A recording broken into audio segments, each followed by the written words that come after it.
Welcome, one and all. And the music tells us that it's time to start talking. This is Three Guys Before the Game. Our summer series continues with West Virginia University Hall of Famer Meg Bulger, our very special guest.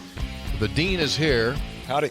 Pretty good mood in our pre-show conversation. Well, now why'd you have to lead with that for the poor guy? Well, he always does. Just on Monday, if you remember, he had an outburst earlier in the day. Today, no outburst, and so we think he's having a good one. that resonated with me. You're bringing that to my attention. Resonated with me, and I've tried to do better.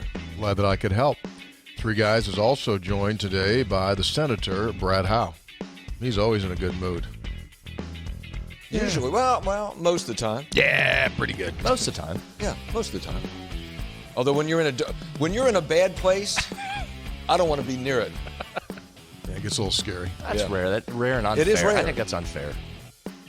I don't know why you have to open attacking me because he attacked you. It just had to go down the line there? Yeah, So exactly. can I attack Taylor now since he's on the other side? No, attack Tony. We got problems with Taylor. We'll get into that later in the show. Three Guys Before the Game presented to us for you, the people, by Caesars Sportsbook. Download, get started, risk-free bet of up to $1,100. By Comax Business Systems, your full-service Konica Minolta dealer. Go to Comax Business Systems at comaxwv.com. There's so much more than hardware. They can come in, well, I'll tell you what they'll do a little bit later on. And by the Burdette Camping Center, the only warranty forever RV dealer in all of West Virginia. Visit them at burdettecamping.com. Yes, the warranty lasts for as long as you own the vehicle that you buy from them. How long? Forever. Jeez. Someone did text me this week and said, if you sell the RV, does the warranty forever go to the next person? Good question. No. It is non-transferable. Oh, so okay, as long as you okay. own it, you got a warranty forever. When you sell it, you don't know if Slappy Smith, who buys it from you, all of a sudden he starts banging into guardrails and, hey, they got a problem here, right? No problem. No, I can't do that. Good question, though. Good clarification. Fine That's a good question. Yeah. Shall we jump in? Absolutely. Let's roll. We're talking about moods. Hoppy, always cantankerous. Senator, 50-50. Our guest on this episode, I've never seen her not smile. You ever seen her not smile? No. She's already giggling. Giggling right now. Oh, right. Please welcome to the program, Meg Bulger. Bulger, how are you? Oh, well, thank you guys. So happy to be here. I don't know if my mom and my daughter and my husband would agree that I'm always smiling and in a good mood, but I'll take it. Just go with it. Yeah, perception becomes reality, so just go with it. Yeah, exactly. When was the last time you spent more than 10 minutes on a basketball court getting run in? Ooh. It would have probably about 7 years ago, to be honest with you. Wow. Like a real game. And you know what's crazy? So I still don't have an ACL. And so if I play, I'm that person with not a sleeve, like that brace. Yeah. And I still had the one that I got in college because it was a really good one. Obviously I wasn't paying for it. It was all involved with everything. And my parents had a fire at their house. And after that, I couldn't find it. So I don't know if it was taken or what, but I was in this Pittsburgh Sports League. It's like a co-ed league. These people, I talk about them like I'm not the same exact way. We went hard and it was competitive. I'm getting in fights with guys. It was you're back and forth. And honestly, my teammates, they texted me to play. It's every summer. And I'm like, I can't find my brace. They're like, well, whatever, just get another one. You can play. I'm like, no, I don't think you understand. Right. I can't. I can't go sideways. I can't. And I know myself. They're like, well, just run up and down the floor and, shoot. I'm like, I know myself. That's not going to happen. So a real legit game, probably 7 years ago since I lost my brace, which was probably best for me. That's really self-aware, but that's smart too, Meg, because here's the deal. As we age, you got to have a little risk reward here. Right. You got to have a little risk reward. That's nice. You can go out and score 37 on them, but you got to have a little risk reward in the equation. Well, I would suggest, this is a podcast about the people, for the people, and treating the people. I think we do one of these crowdsourced funding campaigns. We buy her a really good brace.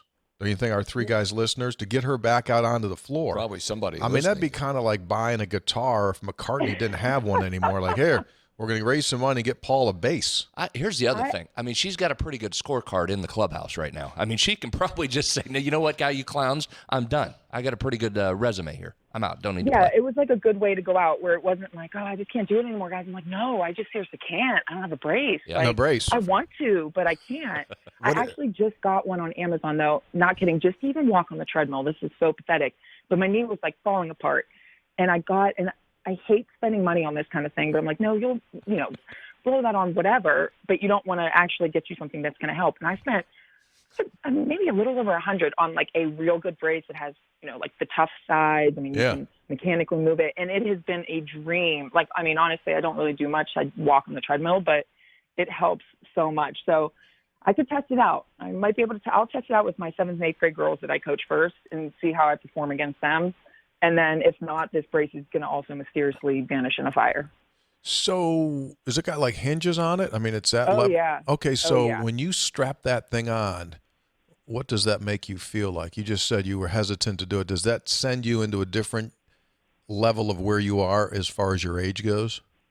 Yes, completely. And to be honest with you, when I put it on, and it's not even as big and I guess, it's not as cumbersome as the one I wore in college, but this one I'm thinking, how did I even play with that thing my senior year? Because it really inhibits you, and you feel like you're kind of really dragging that leg and making an extra motion to have to move that leg. So, and I'm thinking, wow, or maybe like you just said, no, you're just 37 now and you're not moving as quick, and this leg is old, and you do have a big brace on it. Like, so there's probably a little bit of both there, but yeah.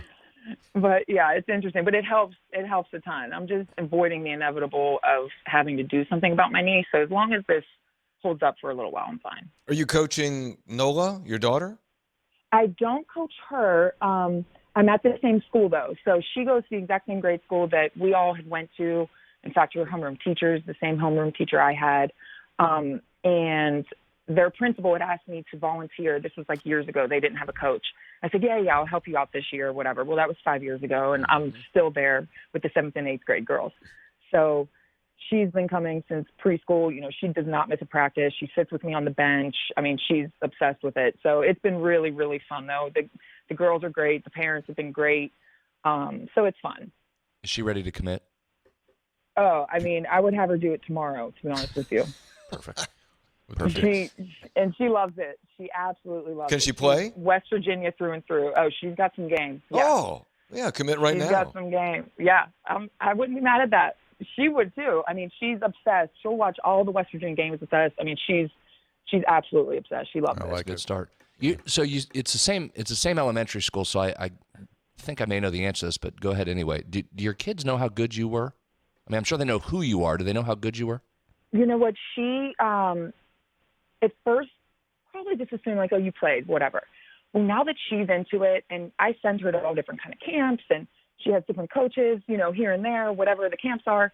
And when they say something to her, or, the one camp she's in right now, it's a great camp.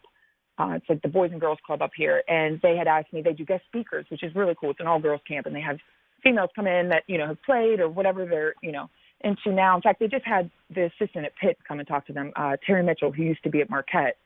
That's some old school Big East days. But so they asked me to come and speak. So I think it's really starting to kind of hit her. And I'll find on her, because I always check and go through her, iPad. She's not allowed to have anything without me knowing. Perfect. Sure. And like she'll kind of look Katie up. She'll look me up, and she'll watch YouTube videos. And it's kind of funny. I think she's starting to understand, the whole deal, and like the importance of, working hard, and this is what you can do if you work hard, and this and that. So it's starting to hit her. And she kind of said, it was really funny, because my husband jokes around with her, and we put her in golf lessons and stuff just to, have her explore other things. And she goes, no, I'm a basketball player. Aunt Katie is a basketball player. Mom's a basketball player. Nice. And I'm going to be better than both of them. Oh, like, I love it. Okay. You know what? I mean, she got a shot. Says it. Yeah. So she's got a shot. Says it. Yep. She's got a ways to go, because she's got some things that I can't teach. And she said, I'm like, man, I wish I had that. I definitely didn't have that kind of confidence. Well, Brad asked, does Nola know? I mean, listen to this. You scored 1,665 points, 5th in career points per game, 15, 7th in field goals made, 599. 7th in field goals attempted, 1345. 2nd in three-point field goals made, 265. 4th in three-point field goals attempted, 607. 5th with 29, Brad, 29 20-point games and 6 30-point games. Yeah, numbers. Pretty good. Yeah, good numbers. Listen, Mark, and Meg, this is true. I'm sure we've told you this when you were playing here, but Mark said for years when we talk about how good he was and then Katie gets here and how good she was, he would always say, hey, listen, the little one's the best of all of us, meaning you. He said that for years and never wavered. So not a surprise. Not a surprise. That's big numbers. I remember him always saying that. I do. But that, I mean, he had to live up to it because my brothers were so tough on Katie and I, like up in the driveway and this and that. So, you know, him saying that, he probably came home and was like, let's go one-on-one. I need you to be good. I can't go back on what I said. Did you all ever swing? Did anybody ever swing in those games? You know, like throw a punch? My brothers did. I'm sure Katie and I probably, like, when they turned their back, our move was like, you go and you don't even, like, it's almost with like the side of your, like where your pinky is, that like part of your hand there, you just clench your fist and you don't really go with a fist punch. Yeah. It's just like on the side and just whip them in the back, and then we'd sprint down and cry to my mom. Yeah. I mean, that was the move. My brothers probably got into it a lot more. But yeah, it would get heated. My mom would come up, take the ball. My dad was the referee, and she's like, "Did you not see this?" He's like, "Hey, I'm calling it fair. What do you want?" Yeah, exactly. We're running down. Big Jim. Big Jim just says, Jim, let him go. Jim, play on. Yeah, Jim's saying play on. He'd say, hey, listen, I'd call it if I would have seen it. I didn't see it. I didn't see it. Yeah, he must have turned his back at that time. Yeah. So like the Mannings, right? So you got Eli and you got Archie and you got Peyton, obviously, and then there's that other brother, right? That other brother. Cooper. Yeah, Cooper. You got Cooper, right? Is Jimmy He's the younger one, right? Yeah. Is Jimmy Bulger kind of like that Manning? Do you know what's crazy? And this is in Pittsburgh. So Jimmy has always kind of been like an entrepreneur. He, joined Oakmont. He was the first one. He's the one that got Mark in to Oakmont. So he is like very well known, knows a lot of people and everything. So sometimes it's really funny. I'll meet people and they say, "Oh, your brother," and I kind of almost sometimes, I used to finish the sentence and be like, "Yeah, Mark, he played it," and they're like, "Oh yeah, that's cool, I know that, but you're Jimmy's sister." I'm like, yeah. So I actually have heard like almost even like, "Oh, you're Jimmy's sister. I golfed with your brother. I did this with your brother." Like, so I don't know. Jimmy's it's seemingly, yes, in sports for sure. He's the other one. Him and Patrick basically are like, that's the other one, but. In terms of like niceness and who people love, it's definitely Patrick. But in terms of knowing people, I get that all the time with Jimmy. It's so crazy. I'll finish it and be like, "Yeah, Mark," and they're like, "No, I was talking about Jimmy." I'm like, "Oh, crap. Okay." Well but connected. Yeah, it's funny. It's very funny. Jimmy's a connector. Sure. Jimmy's a connector. Oh yeah. And obviously a pretty good golfer as well. Yes. When you coach your 7th and 8th grade team, what do you look like on the sidelines? Are you up? Are you hand on your chin, sitting and watching? Are you John Beeline watching a game? Are you Mike Carey? Are you Bob Huggins? Who are you in a game? I definitely don't sit. I am up all the time. I'd like to think I'm a mix between Coach Carey and Coach Huggs. I'd like to think that there's times I look very calm when I'm standing. Then, of course, there's times I'm yelling and I'm extremely sarcastic and saying things. But yeah, I never stop. I'm constantly trying to coach, tell them where to be, seeing, because I mean, at that level, you know what I mean? You can see things so far in advance, and I'm just trying to kind of, give them a little bit of an advantage. Like, "No, I know you want to go there. Get back. They're going to run this pick. Just get back. I see it coming." Like, just, so I'm a kind of I used to be bad, like when I first started at like saying things to the ref, and I don't know why. It was just like, I don't know if it was the commentator in me, but I would see things and it would just come out. And my mom would even get on me still. And I'm like, "I know, I can't do that. It's not right. Like, they're doing their job. Like, they're reffing a 7th and 8th grade girls game. They don't need to hear, you know what I mean? Like, like, they're here having fun too. And what am I doing? Seriously?" Because I'll watch other people and I'm like, "What are they doing? They look ridiculous." So I finally have stopped because it never got me anywhere. Obviously, that's the lesson we all learn from that. But I've stopped like ever paying attention, and now I'll see other coaches do it, and I'm like, yes, get after the ref. Then they're gonna come, then they'll like me, and then I'll like kind of say under my breath something, and the ref's like, oh, geez, this is that guy, Yeah, that's a good way to do it. Meanwhile, in my head, I'm like, yeah, that used to be me, and I'm like, that's ridiculous. So I tend to just stay on the girls, but I'm constantly positive. I'm not really negative at all. I am, I guess, to a certain extent, but I try to stay positive because these girls, they're 7, 8, 12, 13 years old. They're going to, you know what I mean? They're not trying to make a turnover. They're not trying to do this, but, in that case, it's like, well, get back on defense. Now you can, so I try to use a lot of teaching moments and things, but yeah, I'm definitely vocal and standing the entire time. There's no doubt. Yeah. No Coach Beeline in me. It's such a great point about the coaching. I'm always fascinated with that with great players, your ability to translate what you see and what you know down to younger kids. And you're dealing with 7th and 8th. We talked before we went on the air. My youngest daughter got into basketball for the first time this year and is playing with one of your old AAU teammates.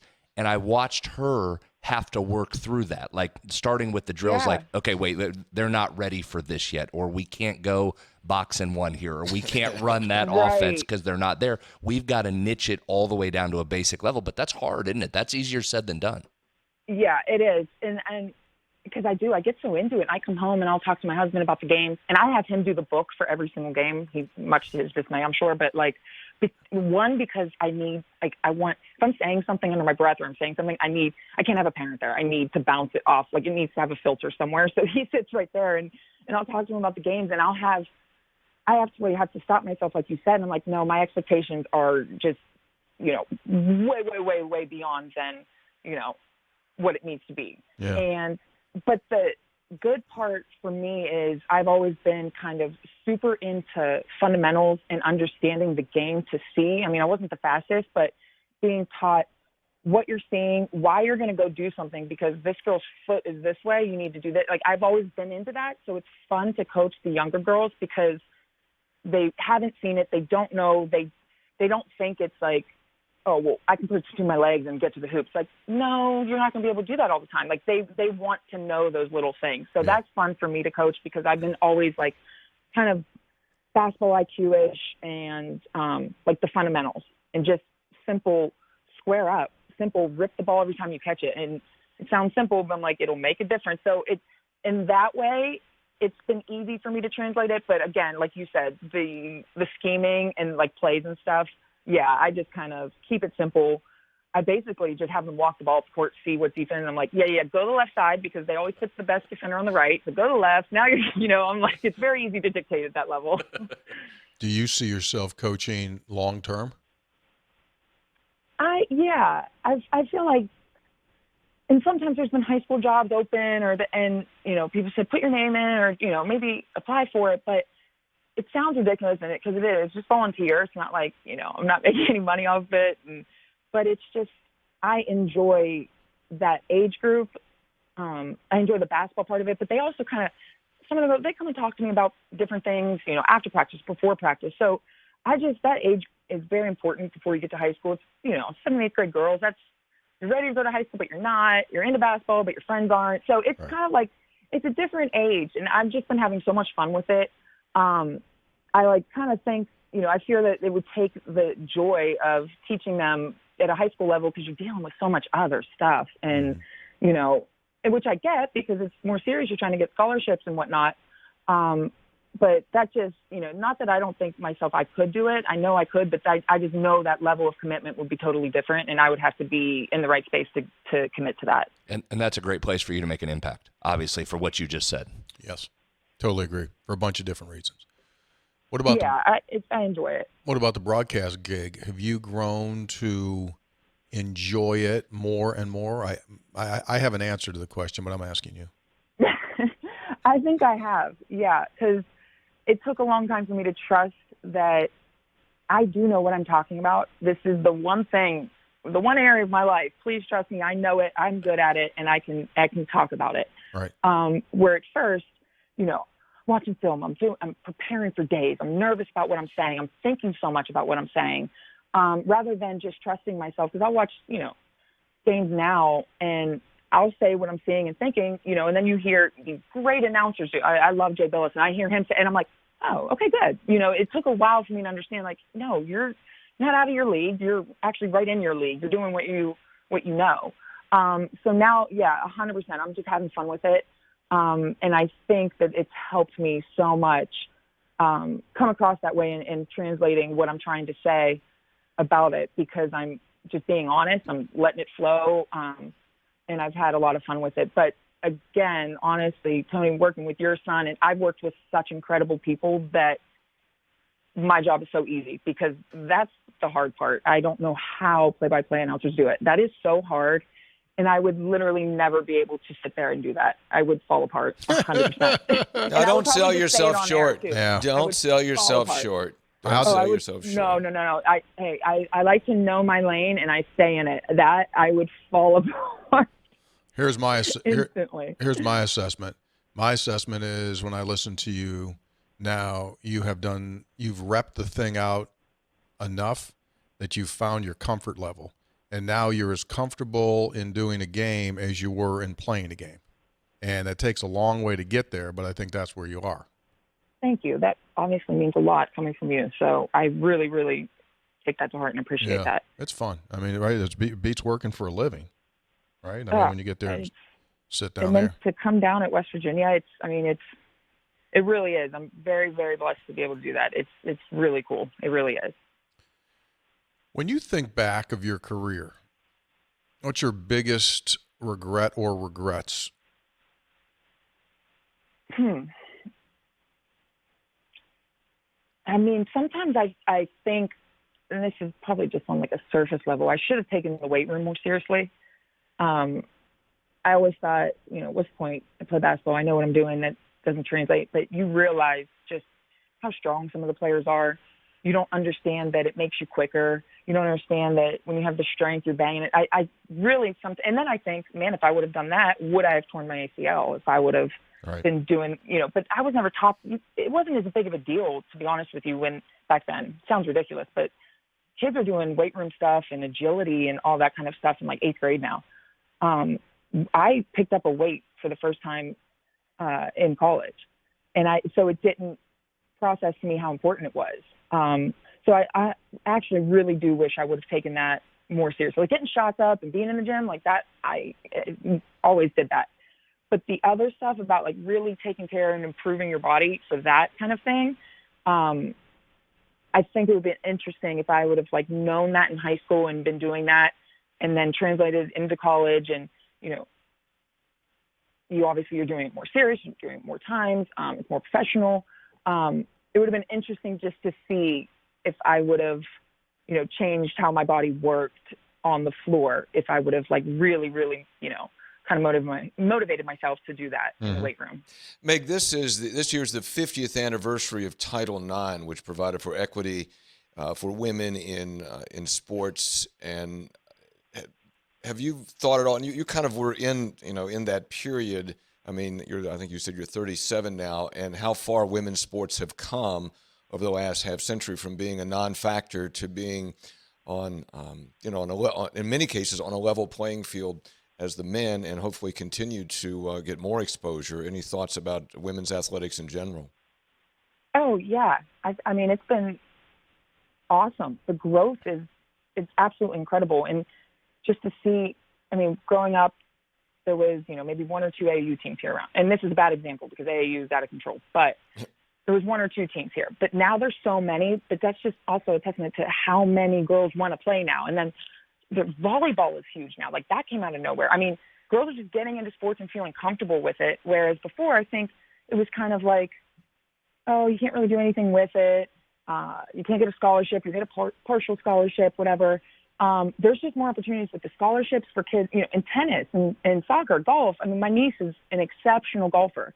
And I was telling her, like, you realize it's not partial scholarships for golf anymore. Like, you're going to get a full scholarship if you keep working. And so it's awesome. And even the attendance, at girls' games, people talking about it, I think it's awesome. And I think for all the reasons social media is kind of bad, I think it's wonderful for women's sports because, when people aren't at the games, they might see, someone posting this clip or this, and they look at it and are like, whoa, they're pretty good, or she's good, and then you find your player that you like and you bring your daughter or you bring whoever, and it draws more people to it. So, Yeah, for sure. The growth is just incredible. And even just from a broadcasting standpoint, the amount of games that are televised from when I started back in 2009 to now, I mean, it's almost every single game is televised, which is awesome.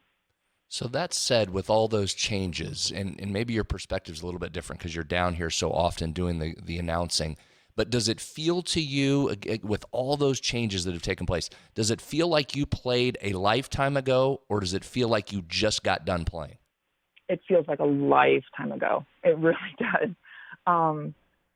And not just in, structurally when I go down there, of course, the new facility and how the Coliseum looks now, and of course, all of that kind of thing. The gear they get, that's probably my biggest gripe. I'm so jealous about that. It's like the nicest, coolest stuff. We looked like a bunch of boys walking around with baggy sweatshirts, baggy pants. I mean, fair. Everything is so nice. I mean, but yeah, it does. It feels like a lifetime ago. I mean, again, I guess it's like the social media, being on TV. I remember if we were on TV, you thought about that. I remember Yinka Sani and we would be in the locker room and they'd be like, what are you guys doing? We're like, we're on TV. I'm straightening my hair. I'm like trying to look pretty. I'm like, are you kidding me? We're on TV tonight. Like, this is it. Like, we're not going to have this for a long time. So yeah, it does. It feels like a lifetime ago. And these girls now in every sport, really, for women's college athletics, I feel like they're so used to that now. I really think they're used to the exposure and they're used to being on TV. They're used to being all over social media. They're used to people seeing them, which is great. Yeah. Why was Mike Carey successful? Man, that man works extremely hard, and he is so passionate about it. He cares so much. I think he was so driven, especially, I mean, it was his dream job, the perfect job. I mean, the boy, from Clarksburg, right there, he coached men forever. And then he gets to West Virginia and it's like, wow, I get to build, really build this thing up. And I think that drove him. I think, he probably felt the pressure from, being the hometown coach and that kind of thing. But he's just so passionate. He loves the game so much. He cares about it so much. I mean, he's a dad I know it doesn't seem like it all the time for sure.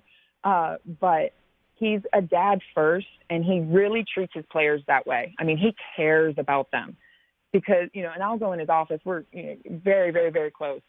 And, I want to, say something about him. Like, what is she doing? And he never says a bad word. He's just always, well, you know what? She's been struggling with this and, get into the hood. Like, he sounds like a dad that's like protecting his players. And he always was like that. But he's competitive as all heck. Never really met someone as competitive as him that wanted to. I mean, I am, but he wants to win and he doesn't care and he wants to get there and he wants you to work hard.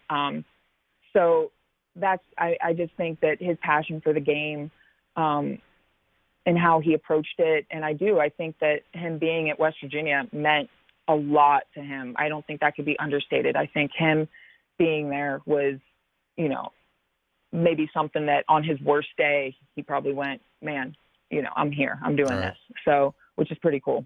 What's your initial perception of Don Plitzelwhite? Plitzelwhite, got it. Yes. Okay, I'm glad you said that because I've just been going with Coach P. Yeah, go. Yeah, because she's I don't want to mess it up. Yeah, I'm like, Coach P. She seems awesome, and I'm not just doing, the interview like, oh, she's great, and we're looking forward to it. I mean, I think they hit it out of the park with her. I really do. You can look at coaches all around. You can take resumes, this and that. She's the real deal. You meet her, and you kind of just know. You feel her energy. I mean, what she did at South Dakota is incredible. You kind of already heard her. I remember Katie and I, when we first heard that she had gotten hired, my sister texted me. She said, wait a minute. Were they the red and white uniforms? I looked up on South Dakota, and I'm like, yeah. And she's like, remember we were watching that game, and we actually said, like, wow, this is a fun game to watch. Like, I love how they play. Their style is awesome. So I do. I think that, Shane and the group hit it out of the park. I think she has so much energy. And you talk about Coach Carey being from there, and that drove him, and that was his passion. I feel like she's ready to take the baton and just sprint off. I mean, I think she is ready for it. Nola and I went down actually last week. I thought this was awesome. They invited anyone, some former players or whoever could come. And we went down last Tuesday and watched practice, and then, kind of hung out with the team afterwards and her coaches. The entire coaching staff she has, the energy, the kindness. I mean, they don't know me. They don't need to do that right away. You have all summer to kind of ingrain yourself and kind of then, let's go talk to former players. No, they came right up to me, right up to Nola. Couldn't have been sweeter, talked with us, sat with us, thanking me for what I've done. Meanwhile, I'm like, you guys, no, this is awesome. Congratulations. You guys are, the energy in the practice facility watching was awesome. I talk about wanting to actually put a brace on and get out there. I kind of wanted to for a moment, and I don't feel that way a lot anymore. But she's awesome. She was absolutely awesome. The energy level, there's just something about it. And I'm not a vibe person, but her vibe is incredible. And the entire coaching staff, you could just feel it. They want this. They want to do this. And it's not like a stepping stone job, or they want to make this into something special. And you can tell. They were starting to do that at South Dakota, and now at a Power 5 school, they're ready. And you can feel that. You can feel that they are ready to take this somewhere. And I think it's going to be really exciting. Tony, speaking of Coach B, do you want to take this moment and publicly apologize to Meg? You've done it on the program, but now that we've got Meg on the line, can you just take a moment and apologize to her, please? Thanks, Brad, for the forum and the opportunity to do this on the podcast. Go ahead. Please proceed. When I was hosting the introduction of Coach Plitzelwhite, I said we have several former Mountaineers that are here. There's Lori Quartermont, Becky Winovich.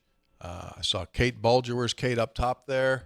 Well, what wasn't Kate? It was Meg. Oh, I made him slipped. She could have snuck in. No, I slipped. Tony, I told you. I said you are officially part of the Bulger family now, because that's all we do. That's all my parents do. I'm Mark. I'm Katie. I'm Jimmy. I'm Patrick. And then they go down the list, and it's you know who you are. You know who I'm talking to. So you're officially a part of it now. There you go. That's all we do. You know who you are. You know who you are. They're interchangeable. Yeah. They're kind of interchangeable. In your defense, you had to say Plitzelwhite that day. I would have been completely focused on that. Meg, Kate, who cares? Yeah, I had Coach P in there. How often do you talk with Kate in a week? In a week? Oh gosh, you might want to narrow that down to an hour. We're constant text back and forth. We're on a ton of group chats with our friends, our family. We have a big kid one, I guess. We're not kids. We're grown adults now. But, it's constant. She's still in Arizona? She is. She's a principal out there. So, oh, man, her stories are it's too funny. And knowing her personality, that she is a principal and, it's so funny that she is dealing with, kids all day and parents all day, and her stories, it's hilarious. Oh, yeah, she's a ball buster. There's no question. I would imagine it'd be like a sitcom. Oh, majorly. Majorly. Whereabouts in Arizona? Stories are nuts. Where in Arizona? She's in Chandler. Yeah, okay, sure. Right outside of Phoenix. Yeah. I think it's south, something like that. And her husband's, he's a cop out there. So, their stories between the two of them are just, you guys are living, you're on the opposite side. That's how I feel when I visit there. It's not just the time difference and how far. You just feel like you're so far when you're out there. I don't know what it is. But then they come up with these stories, and it's not, and they, you guys, it's like you're living in an entirely different world. I'm it's so funny to me. Yeah, if one's a cop and one's a school principal, who would have the worst stories at the end of the day? Oh, maybe the school principal. More than honestly, the cop. More so than not. Yeah, it's probably it's absolutely insane. And then sometimes I'm like, you don't need to do this anymore, Katie. Just move back home. I just want to let me brush your hair and move back home. I feel so bad. just come home. Just come back again. Oh my gosh. Where's vacation this summer? Where are you guys going? Don't tell me AAU gyms. Oh no, I can't. I'm not. See, again, with the coaching, I'm not ready for that. I would not be ready to sit in AAU gyms, and no. We actually, I don't know if it's because big family and friends, we're all of my brother's friends are Katie and I's friends, and all of our friends are kind of my brother's friends. So we, vacations are, basically either all together or for a purpose or doing something. So we're going to Siesta Key for a wedding of my brother Patrick's best friend since grade school, but he's kind of my best friend now too. So we're going to Siesta Key, and we're going to kind of make it a couple days, maybe like 5 days there. But my sister is so mad we're going because she is having a C-section on the 13th. So she wants me out there. She said she would not talk to me for a long time if I was not there, because she wants me to be there to watch her kids. And I've been there for everyone. So we always go to Phoenix anyways. We go to Phoenix about 4 or 5 times a year to go out there. So I'll be right back to back from Siesta Key. My mom is going to bring Nola out for me, and then I'll just fly right from the wedding to go out there. And then I said, maybe, could we do like a family beach trip or something? Sure. I mean, the desert sometimes is beautiful. Do not get me wrong, but I got to have the beach. No, I'm with you. So we'll have to plan something. Unfortunately, and then that's the thing. Yeah, Katie lives there, so you have to go there. Then Mark in Nashville, and Nola is best friends with her cousins down there, absolutely obsessed with them. So she's crushing us to get down there. So it'll be, Phoenix and Nashville, and maybe eventually we'll get a family trip in there. But as of right now, it's wherever. I'm still the baby of the family. It's wherever they dictate and tell me to go. Just come on in and never end. Keep it quiet. Always. Exactly. Well, before you know it, it'll be time to put the ball up in the air again, and off we go. Hey, listen, it's awesome catching up with you. We appreciate it very much. Good stuff, and it will be. Before you know it, you'll be back down here again, and we'll be watching Coach P's inaugural team. Can't wait for that. That'll be really exciting. Really exciting. And hey, by the way, be the first to tip us off when Nola gives the verbal. We'd like to be on top of it. Hoppy loves early verbals. Loves verbals. You have my word. Okay. You absolutely have my word on that. You got a deal. Thanks so much, Meg. Thank you guys so much. You bet, Meg. You bet. Take care. Meg. We'll see you. There she is, Meg Bulger.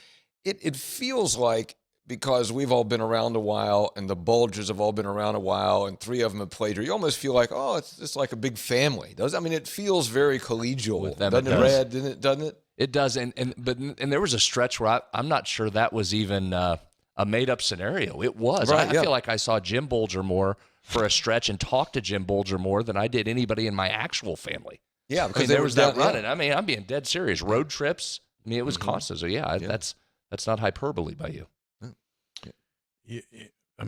So the final piece of this crazy deal of 3 of them being in the Hall of Fame would be, in fact, if there was a kid, if her daughter came here and was on scholarship, then that would make everyone in Mountaineer Nation absolutely spin their heads around for how old they've gotten, because they'll go, wait a second. Wouldn't she? Yeah. Wait a second. I saw her uncle and her aunt and her mom, and now I'm saying that would be awesome. You gotta give Nola. You gotta sign Nola when she's 9, right? Well, I'd offer now. You had Wellington. Well, look, she's a great athlete.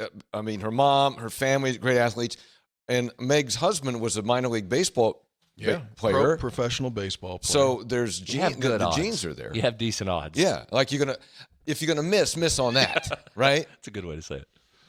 3 Guys Before the Game is brought to us by Comax Business Systems, your full-service Konica Minolta dealer. You can visit them by going to ComaxWV.com. What do they do? Well, they do a lot of stuff. When I say Comax, you say Max. I say Co, you say Max. No, you don't. Anyway, Comax obviously sells tons of office supply gear, but what Comax Business Systems does is they also come in and completely are able to work with you as far as your computer goes, managed services. They will let you know where you're safe, where you're weak, where you need help, and they can provide that help 24/7.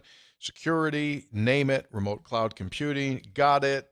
They can come in, remote desktop, whatever it is that you need. Is your business safe from virus and malware? They'll come in, do a free assessment, and then let you know where you stand. Check them out, located in Charleston, but they are all over the state of West Virginia. Visit them at ComaxWV.com. That's KOMAXWV.com. So much more than a copy seller. So much more than a copier seller. Oh, yeah. Let's see here. Anything else before we go to text for the good of the order? Anything on your noodle, Hoppy? Anything that's got you intrigued? Let me think here. Had some good reviews of Wellington Smith's interview. That was a very good interview, and a good interview is made when you have a good subject. Yeah, that was very good. Just an update on the Jerry West story that HBO got back and said, no way, no how. This is not a documentary. This is a Hollywood fictional account based on a book, and take your complaint and file it somewhere. Basically, what HBO said. Yeah. You figured that would be the response, though. Yeah. Of course, that's what they're going to say. Sure. Yeah. And maybe we talked about this previously. I don't know if I've talked about it on the show, but I don't know how far Jerry West wants to go on this, but it is really hard for a public figure to win in those instances, okay, for a couple things. And look, I don't blame him for pushing back because he's protecting himself and protecting his reputation. But first of all, you're drawing more attention. Now, it became a national story when he complained, okay? So now it gets more attention. And if you would happen to pursue it legally, the problem is if you get into court on something like this, look at the Johnny Depp case, okay? Because you're not only going after them, they get a chance to go after you. Right. So if it got to trial, and I imagine it never would, that they would open up all of his background and maybe things he doesn't want to come out or things that would be portrayed in an embarrassing way. So it's very difficult to win in that situation. Even if you win, you may lose, if you get my drift. Yeah, no, I get it. Although I like him coming out and standing up, though, and slinging back. I think the extent of it is. Yeah. I mean, and he knows that. Yeah. I mean, he's not working with rental lawyer there. I mean, he knows what you just said, but the fact that he provided a platform that he can take punches back and have people then step forward and defend him, I think that's a good move for him. I like him doing that. Yeah. Y'all ready? Well, real quick, can I make a presentation here for the good of the order before you get into what? text? Excuse me? I got a presentation. You have a presentation? Well, it's more of a gift. It's more of a gift. Long-time listener. And to whom will receive the gift? Well, Hoppy. But really? I was sent a parcel. Oh. You were sent a parcel this week, as you would say. Parcel. Okay, yeah. Where is it? Kevin Samples from Scott Depot. Sure. Long-time listener. Yeah. Loyal listener. Yeah, great. Obviously pays very close attention to the program. Why wouldn't he? Got something for Kirchwell. Yeah, you said that nice. I Hoppy like surprises. Sent you a parcel. He sent you a parcel. Senator got a little baggie over there. What do you got? they're falling out. Oh, look what we have. So here's what they are. So look, I'm hot gonna leave them in the bag. tamales. I haven't touched Oh, them. tamales? Okay? So, Hot tamales. Oh, thank you. But here's the kicker. Well, yeah, what? Here's the kicker that's included from Kevin. An already parceled out portion control, because we said Hoppy that's just something takes, that old people put their medicine in. It and, is, and but so this is Kevin, a good use for this because Hoppy will only take one. I think they've been divided up here into a couple pieces, so he can set it aside and knows that he only takes. That's really well done. In the past show, Hoppy, I think you said what you'd eat 3 a day. Is that what it was? You wanted 3 a day. I think there's 2 in each one of these. No, I think it was 2 a day. 2 a day. So you just there's your Sunday, Monday. I can't open it. Get you some help. It's Thursday. How can I get It's already Thursdays filled. out? I mean, Kevin already. It's pre-filled for you. Very nice. There you go. And then Hoppy. Yes. Karen can fill it up for you when it's gone. Yeah, Karen can fill it up when they're gone for the week. Just bring them over to Karen. I think very much. That's perfect by Kevin. That is. It was very nice listening by Kevin. Thank you, Kevin. Absolutely. Thank you, Appreciate sir. Ready for some text? Yes. What's more? Yeah, I might need a couple of those before you go away. Well, not right now, but before the show ends. In fact, that kind of follows right into the situation we've been having here this week. There's some bad stuff going on here with our producer, Taylor. Insubordination of 3 guys before the game. Would that be the right word, insubordination? Or Yeah. Probably. What did he do? Well, he went out and bought a 3-pound, or maybe more than 3. Was it 3 pounds or more? Oh, the M&Ms? Yeah. He bought the peanut M&Ms. Yesterday, you know what he did? He came back and bought another one with peanut M&Ms. So now we've got about 5.5 pounds of M&Ms, and we are running around here like addicts looking for a fix. It's crazy. So I think it's conduct unbecoming of 3 guys before the game on Taylor's I saw that out there. One day it was 2/3 full, and then 2 Gone. days later it was gone. Well, that was the first tub. We're on to a new tub We're on to now. a new which, by the way, if you want to get a look at it, you probably better get a look on your way out because it won't be there long either. Yeah. These are kind of right. I'm kind of warming to these, by the way. No pun intended. Here we go. You ready for text? Yeah. Yep. Hey, guys. Ted from Colorado. Your statements that there are no longer any rules in college sports got me to thinking about the origin of this no rules era. Where could this no more rules era have originated? Then it hit me. Kelvin ball. Here are the rules for Kelvin ball. Kelvin? Kelvin ball. Calvin ball. It Kelvin. has no rules. Oh. The players make up their own rules as they go along, so that no Kelvin ball game is like another. Rules cannot be used twice, except for the rule that rules cannot be used twice. And any plays made in one game may not be made again in any future games. Sound familiar? So yeah, that's there's lawlessness in that Kelvin ball. Rulelessness. Scott Morgantown writes, "Hey, three guys, Notre Dame's athletics director, Jack Swarbrick, predicted a breakup in Division I football, where the bigger schools would separate themselves from the rest. Where do you think West Virginia ends up? If this happened, would there even be a need for conferences in the future? Thank you, Scott in Morgantown." Well, we've talked about this some, but everything West Virginia is doing now is trying to set itself up so that if it comes to that they're in the favorable group, that they're in the upper group, right, that they're in the haves, not the have-nots. Right. And it's just the interesting part of that was that he came out and said it publicly. That was the thing, when a guy in that position says that publicly. I mean, that's been the thought for years now within college sports. That's the talk.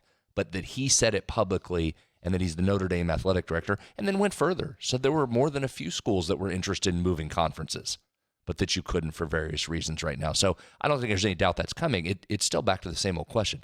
It's not as if there's one person that is moving the chess pieces on the board. All these conversation and things are happening, and I may tell you one thing, and I'm really negotiating over here. So it's impossible to say with any kind of certainty, here's what's going to happen, because there's so many voices in the room.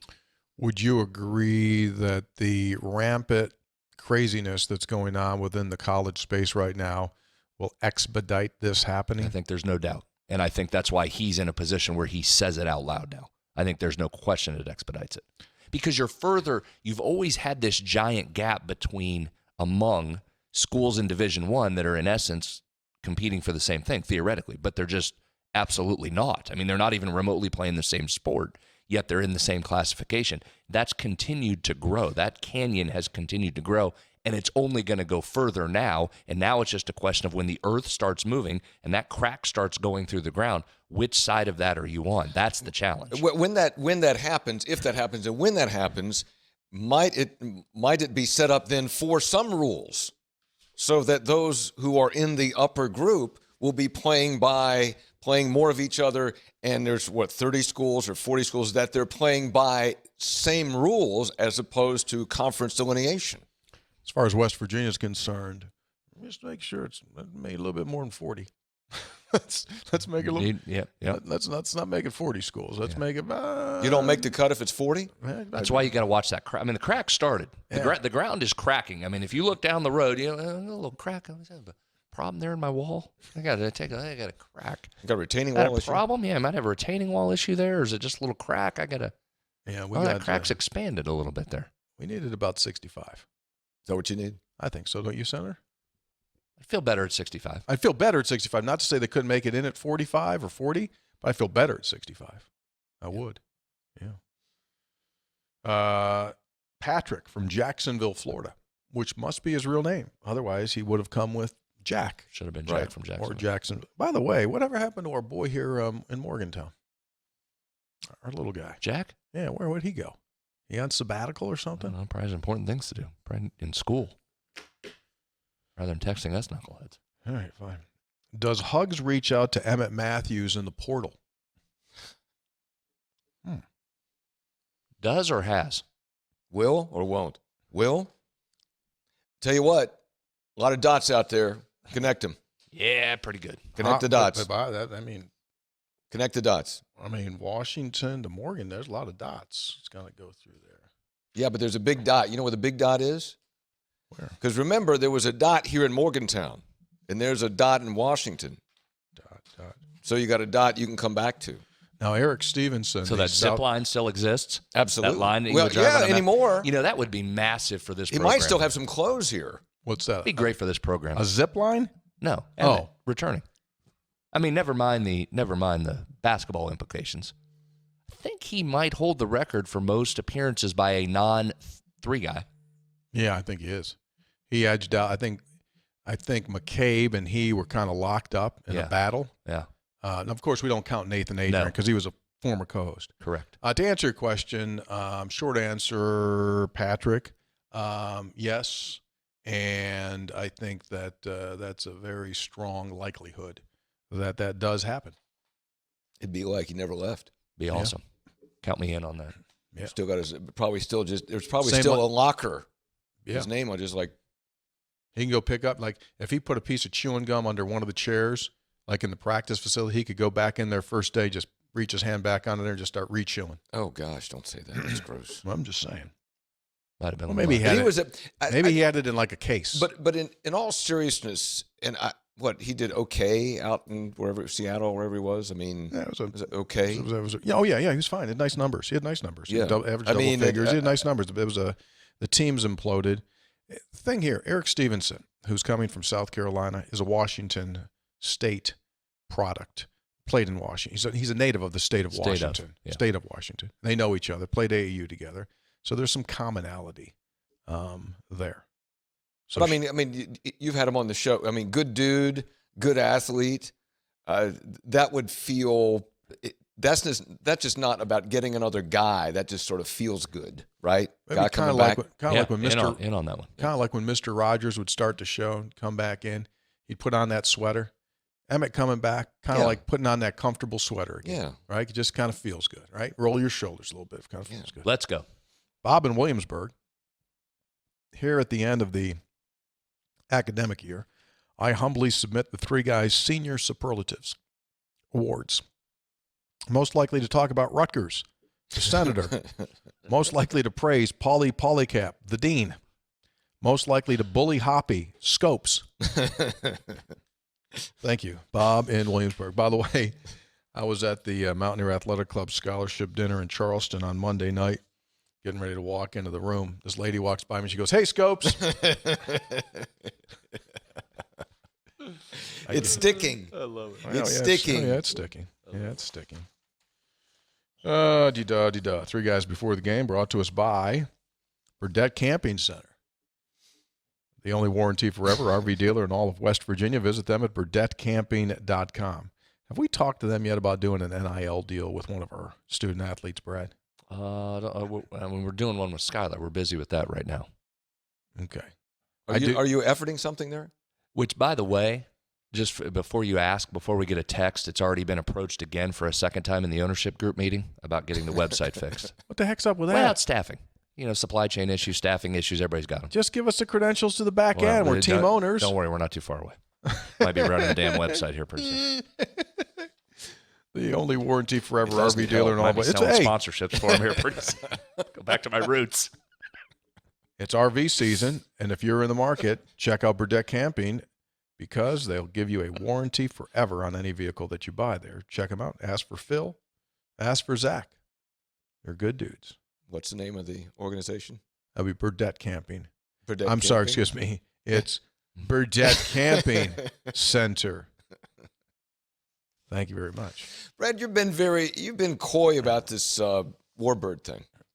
Well, they're in a hiatus, like 3 weeks off. I know they have 3 off. Are you working with them? Just trying to help. Okay, good. I like it. Texter, hello, Senator Tony and Uncle Hoppy, Big John and St. Mary's. In your expert opinions, how far can the WV baseball team go this year? They're playing really well against some great competition. I love their speed. Also like to hear you guys interview Alec Manoah on his journey. Yeah, we had Alec on. A little bit more difficult to get once the season starts. It is. He has put in a lot of hard work perfecting his craft. Toronto's won 18 of his 22 starts. He'll be in the All-Star game this summer. That's what John says. He keeps going, and the Caesar Sportsbook, sponsor of the program, Manoah on the Hill tonight, 140 minus 145 favorite. What's the strikeout? Yeah, that's what I'm looking at. 6.5. Yeah, I was hoping we'd get back to 5.5 because he didn't clear 6.5 last time. No. He's missed it in 2 of the 3 starts. He's missed the number. Yeah. Is it 6.5? Mm-hmm. Oh, geez. 115 either way. That's a lot of strikeouts. That's about his number. That's what his number was 70 to 80% of the season last year. They're not overthinking that. They're putting it at that number, and then they moved it to 7.5 by the end of the year because he was sailing over. Yeah. Probably get in a little bit of that. Boston tends to strike out a little bit. The great controversy is with the balls, right? Yeah. Don't know where it's going to go. It's not. I'll tell you where it's going to go. It's going to go nowhere. I mean, you mean the balls or the complaints? The balls are going to go nowhere. So what you're talking about is Bassett, one of the pitchers in the major leagues, came out the other day and said they're changing it sometimes between pitches and there's different consistency. Yeah. The other issue that they're just dead. They're dead. They're not traveling out of the park. I mean, you're seeing some unbelievable over/under numbers, total numbers. You're seeing 6.5s. Yeah. Hoppy, for games combined for the teams. So the ball's just not going anywhere. I saw it with the Cardinals last night or 2 nights ago, I believe it was Cardinals. 3 balls with an exit velocity over 105 miles an hour, which generally, if that's a fly ball, it's gone. None of the 3 made it out of the park. They got dead ball. All died at the warning track. Isn't that weird? And this is not a new thing. This happens, relatively often. Is it that hard to standardize what the baseball is made out of and how it's wrapped and how it's? Well, this isn't just this has happened. I mean, someone is ordering this. That's the question. Yeah, that's the concern. This isn't, we've gone from the steroid area where everything was dropping out tonight. This isn't, look, the balls aren't traveling this year. Allegedly.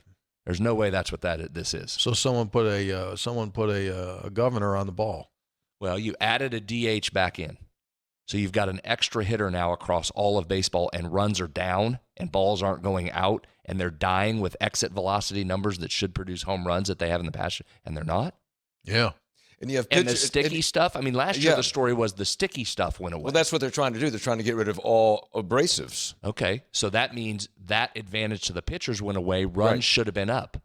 Well, they're not back with the sticky stuff, and the runs are significantly down. I mean, they've screwed with the balls. And you have pitchers who are now consistently throwing 100 miles an hour and not sure where it's going to go. Yeah, it kind of gets away from them a little bit. A lot of HBPs. Yeah. A lot of fights. John from Alabama. Hello! Listen, fellas, I love the show. But Jarrett Brown. But that might have been the most annoying interview of all time. I can still hear that razor. I stopped listening 4 times before deciding to jam my ears with cotton balls to power through. However, interestingly enough, the screeching razor sounds were so ridiculous, I just began to laugh hysterically every time that razor fired up. There we go. It actually made for a funny interview.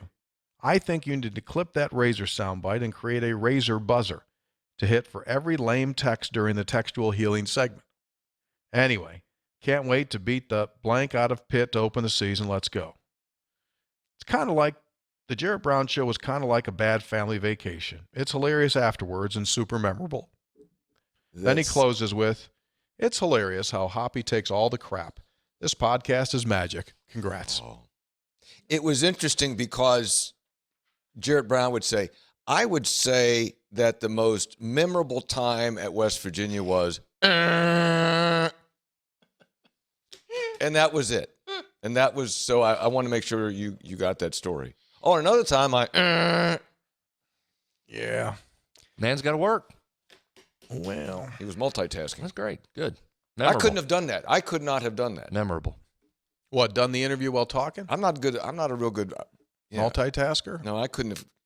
Well, you might have been able to do it if that's what you do.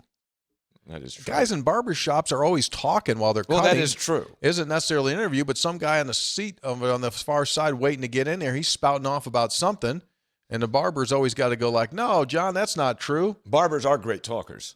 They're the best. So that was just another day in the office for Jarrett. Only difference was he wasn't talking to a guy in the shop. He was just talking into his headphones. It has been suggested that some people get into being a barber because they have a captive audience. You can't leave. You're going to sit there and you're going to listen while I cut your hair. Yeah. I switched barbers early on in Morgantown because the guy would get me in a chair and he would just rip kneeling. Oh, you don't. He would just rip Nealon. You know, all he did was win with Signetti's players. I gave him about 2 shots. That was done. Yeah. See you. Spent the Monday night with Donnie Nealon. Drove down to How's he doing? How's Coach doing? Doing great. He's doing great. Mentally sharp as heck. Walking with a cane now, but mentally funny. Yeah, funny. Great stories. The best. The best. Funny stories, man. Oh. He had a speeding ticket story kind of similar to your Bill Stewart story. What was it? Well, he had one when they went to recruit Chad Johnston, and he had a 5 overtime basketball game. Chad played in one. Yeah, and then they had to go to the house after the 5 overtime basketball game. So they go through Summersville, 3 a.m. Yeah, you gotta be careful. Yeah, him and Dunlap. It's him and Steve Dunlap. So they're going through 3 in the morning, and the cop pulls him over. And Steve says to Don, "All right, big boy." He says, "It's all you." Yeah, just me and Stu. So yeah, same thing. Guy says, "Yeah, guys, what's going on?" And he says, "Coach Nealon." He says, "It's 3 o'clock in the morning. What in the world are you doing?" He says, "Hey, I just got your quarterback." He was able to advance down the road. Yeah. Very good. Appreciate that. Coach Nealon's over-under on stopped for speeding tickets but not getting a ticket is 12. 12 times. 12 times. Is that what, really? Yeah. He also told a great story. This is good. You'll love this, Hoppy. They're recruiting Matt Smith, the linebacker from Gahanna, Ohio. Everyone wanted him. He says, "I don't remember why." He said, "But Jay Rockefeller and Buck Harless came with me and Mike Jacobs to recruit Matt Smith." And I said, "Did a lot of people want him?" He goes, "Oh, everyone wanted him. Ohio State wanted him. Everyone wanted him." So we go. He said he came in the house visit. So they finished the visit, and he said, Buck Harless, he was hungry. He said, "Hey, guys, let's go to dinner before we go back." I said, "Okay." Don says, "You're not going to believe this." That's a pretty good deal. I said, "What, Coach?" He said, "Can you believe?" He said, "We get done with dinner." He said, "Buck and Jay, they didn't have a penny on them." He said, "Mike Jacobs had to pay for dinner." You think about it, man. Like, now those guys don't carry cash. They don't have any money. They don't have cash. What do I need cash for? I'm good. Yeah. I mean, if you're Jay, I've interviewed Rockefeller before and asked him about money. I mean, if you're Jay Rockefeller and ask him, like, so where do you get your money? I mean, did he have the machine, or do you get a check, or how does it come in? Yeah. Do you have it on you? Yeah, just great. Just great stories. He's a good storyteller, too, and not everybody is. He's the best. I'd like to get him and Dwight Wallace and Dunlap together and just sit there and, for about 3 hours and just drink a couple beers and just let them go. Listen. That'd be a great podcast. So we pull over on the way home the other night. Here's one thing that hasn't changed with Coach Nealon. The Dairy Queen in Flatwoods may be gone, but he said, "Hey," he says, "let's go to McDonald's." He said he got himself a chocolate milkshake, 10:15 at night. Guy says, "You want whipped cream?" "Yeah, I want whipped cream." He's doing great, man. 86. Is he 86? Mm-hmm. 86. He said, "Bo told me don't take the job. Don't go there." Oh, no players. As you can imagine, his head spins with the salaries. Oh, his first year at West Virginia in 1980 made $43,000. Marianne worked. Yeah. Marianne had a part-time job. He said this. How about this one? You talk about back then, before it was the Pushkar Center, it was the facilities building. Right. And they did not factor building the building when they built the stadium. They didn't even think about it. He said, they wanted us to dress in trailers. And he said, Jay Rockefeller got us in that room at the governor's mansion. They had a fundraiser, and this is what Jay said to him. He said, "Look, I didn't bring you guys down here to feed you, and I know how much money you guys are worth, and we're not leaving this room till we have $1 million."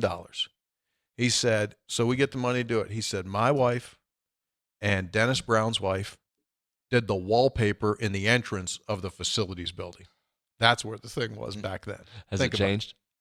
Yeah, things have changed. Isn't that amazing? And I always felt bad, and I know it was a politician. You got to take the thorns that come with it. But at the opening of the stadium, and Rockefeller was there, and Rockefeller got booed.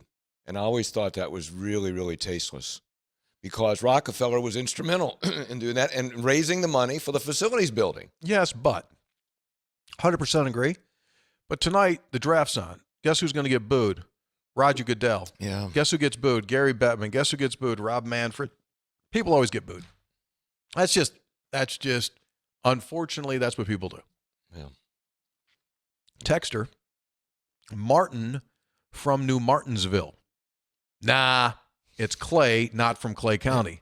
I just wanted to say thanks for letting us know about Hoodoo Sports. I ordered a couple things from them, including a tumbler. It definitely keeps 2 beers cooler for a lot longer than a Yeti tumbler. Oh. Gonna try a kayak sometime. Love the show. There we go. That's Hoodoo. Right. Remember Hoodoo. Yeah. How's that stay so cold? It's not voodoo. It's hoodoo. And how do it know? Bo from Somersville. Hey, 3 guys, I apologize, but I'm not sure how else to inquire about this information, so I figured the text line would work. I have a snack-filled care package from the recently discussed Buc-ee's truck stop to send to you all, convenience store. Could you please provide me with a good mailing address to send? Thank you in advance. Yes, we're available for all swag at 260 Spruce Street, Morgantown, 26505. The Miller Building. Yeah, the Miller Building. Texter says, the spring interview series has been outstanding. Even the Jarrett Brown with sound effects. The 6 p.m. 3 guys with Grannis Bell could have gone on for hours with him. What a great story. We had Grannis on last Friday on Sportsline. He was awesome. And the person is exactly right, the texter. That was a 3 guys about that would have been perfect, but unfortunately his travel doesn't allow it. And whenever we can grab someone in person, we take person in person, because you never know if they're going to be in a barber's chair. So that's why we took him in person. We didn't scratch the surface with him. Just got to the NFL when we started rolling. Because he's an official, right? Yeah, third year. Also, I think I saw Gabe Osaboyne giving some guy a high and tight at the clip joint on Spruce Street earlier this week. Thanks, guys. You keep me entertained. Well, he's been everywhere else, so that would be a surprise. Yeah, exactly. You know what? Okay, so this morning, they had Bring Your Kids to Work Day at WVU over at the Coliseum. And so they had all of these stations set up in the Coliseum. And I did a little session with little kids and interviewed them. And they had other little things. And this just flashed in my head because it didn't even catch me when I saw that. I walked through. Gabe was shooting foul shots with the kids. That was one of the stations? He was doing one of the stations. Of course it was. Is Gabe going to be just like 12 years from now? Like, I was talking to Gabe the other day. He might have provided shuttle service, too, after it was done. Kids back home if they need a ride. Been everywhere. Oh, you got to get him on. Good for him. Yeah. Hello, Greg in Catlettsburg, Kentucky. I'm changing to my first name because there's 47 other Steves that write in. Not saying which, but I am a railroad employee with a Class 1 carrier. There we go, transportation. As you may or may not know, the Big Four are currently under scrutiny by the Surface Transportation Board for their disruption and lag on customer service, thereby helping to handcuff our already stagnant economy. This due to the strategies that please shareholders over customer service profits. Our national debt that extends beyond the current circumstances, and last but not least, collegiate sports. Money has distorted a lot of everything we enjoy in this great nation. A certain high school coach is having his case heard by the Supreme Court, being fired by his employer for continuing prayer voluntarily at mid-post-field game. That's being the one thing that if we had more of, in my belief, would in time bring our nation back to prominence and real togetherness. My hope is that whomever the next NCAA pres may be will have the qualities to remove the blinders that put dollars over us and make decisions based on truth and what's best for all parties and institutions for the future, not fearing consequences of financial loss or to simply save face in a matter. As always, I very much enjoy the show. God bless, and go Mountaineers. That's a big case before the U.S. Supreme Court that was argued this week of that former assistant coach, he's since retired, but that former high school assistant coach who was fired for taking a knee in prayer at midfield after the game, and to just get back to this fundamental issue of the separation of church and state versus his exercise of versus the constitutional guarantee of free speech and exercise of his preference of religion. So it could be a very narrow decision, but it could also be a landmark decision on that. My boy just went full talk line. Awesome. Well, he covered that issue earlier on talk line. I happened to hear it. It was right in his wheelhouse. I'll just say this to Greg/Steve. I feel that he needs to lower expectations like ASAP. What do you mean by that? Because it ain't going to change. That a new president's going to come in and do things other than $4. You don't think it's going to change? Huh? You're intimating that it won't change? Is that a rhetorical question? Well, you don't think. Can you put the toothpaste back in the tube? Huh? What? Hey, let me ask you this. Okay. This is... No, because you're going to go off now. It's going to be another 40 minutes if you ask what you're going to ask.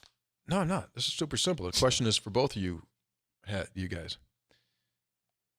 Extremely difficult. You have to give an answer. Give me one name that you think may possibly be able to go into the NCAA and do something of some form of correction.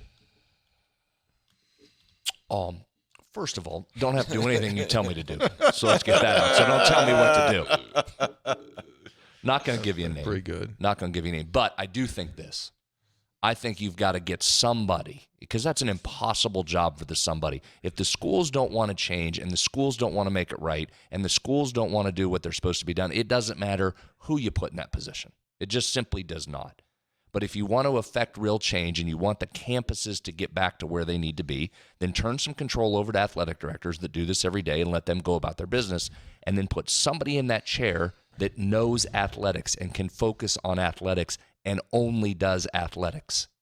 I don't know why that's a hard concept or a controversial concept, but put somebody in the chair of the head of athletics that does athletics, knows athletics, and has been in athletics their whole career.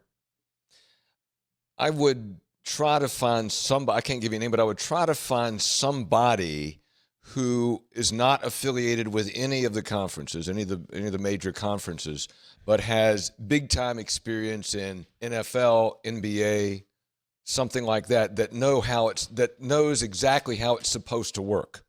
That's what I would do. I'd try to pick from an existing pool of people at that level. Gotcha.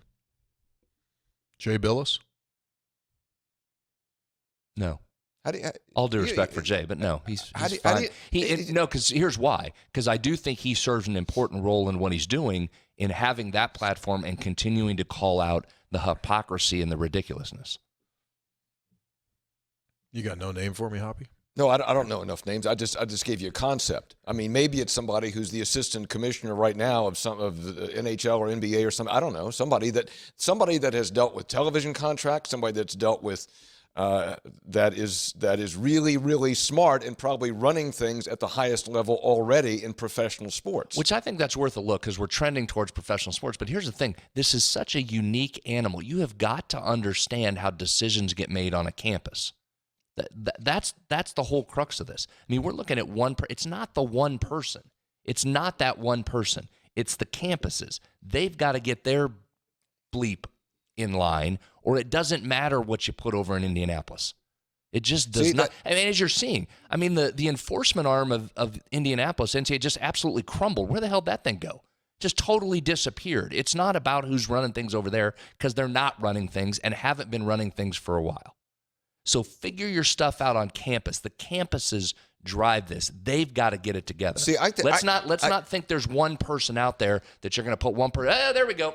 College athletics is fixed. It is not. It can't be further from that happening with one person. It is so far away from that. I agree with that. The question was, who would be the right person? That was my answer to that question. But I agree with you, because it is so, the pyramid's upside down. It's like in the NFL, if the Indianapolis Colts said, we're playing by different rules.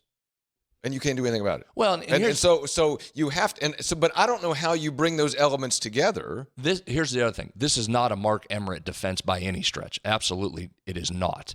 But it's also disingenuous, I think, for so many in college sports to say, "Oh, it's broken. This thing's broken. Get him out. He's a problem. That guy's a problem over there," without turning that back on themselves. That's also gotten a little bit of a. We like to hammer the refs because it's easy instead of criticizing other people. That's a little bit what that is. And again, don't take that as a defense of what Mark Emmert's done, because he hasn't done anything either. And he is hidden over the last few years when this thing's really gone sideways. It's not a defense. But people on campus have to understand what's going on and fix the damn thing. Understand. Didn't want to get you riled up. I told you not to ask the question. Did I not tell him to not ask the question? Well, but he did, and you did. That's okay. It's all right. It was a good segment. Played right into my hands. 3 guys before the game, brought to us by Caesars Sportsbook. Got out of them just what I wanted. Giving our first bet insurance for all new users up to $1,100. Download the app and use the promo code RADIOCZR. Place your first bet. If you win, congrats. If not, you get all of that wager back up to $1,100 as a free bet. And we've got the NBA playoffs, baseball, hockey, and obviously college football future bets as well. Check it out. You must be 21, physically present in West Virginia, new users only. All games regulated by the West Virginia Lottery. Please play responsibly. So I guess by now, if you're listening, you know that we in fact did do 2 shows this week. Remember on Monday we said. Well, we did? Yeah, we said, I don't know if we're going to be out back this week or not, remember? So we always do 2 shows. Hoppy. Show at 7. After the spring 7 game. and 9. Show at 7. Show at 9. Remember, tip your cocktail, waitress. Normally we go to 1 when spring ball is over. What do you mean? Why? You saying we don't have content? I mean, my gosh, we can kill and never mind. I'm not going to say that because it sounds. We'll be back next week. To our loyal listener base, we thank you so very much for being with us.